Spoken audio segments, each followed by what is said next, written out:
ನೋಡ್ರಿ ಈಗ ಪಕ್ಷದ ಅಧಿಕಾರ ಮತ್ತು ಹಣವನ್ನು ನೀವು ಗೆಲ್ತೀರಾ? ಯಾವ್ದ್ರಿ ನೋಡ್ರಿ ಜನ ತೀರ್ಪು ನೋಡ್ರಿ ಜನ ನಾ ಒಂದು ಉದಾಹರಣೆ ಕೇಳಿದ್ದೆ.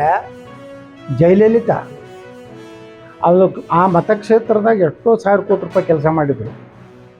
ಜನ ಸುಳ್ಸಿಬಿಟ್ರು. ಸಿದ್ದರಾಮಯ್ಯನವ್ರು ಸುಳ್ಸಲ್ಲೇನ್ರಿ? ಬದಾಮಿಗೆ ಬಂದು ನಿಂದ್ರ ಪರಿಸ್ಥಿತಿ ಯಾಕೆ ಬಂತು? ಅಲ್ಲಿ ಬಿಟ್ಟು ಎಷ್ಟು ಮಂದಿಗೆ ಇಂದಿರಾ ಗಾಂಧಿದು ಏನಾಯ್ತು ದೇಶನಾಗ?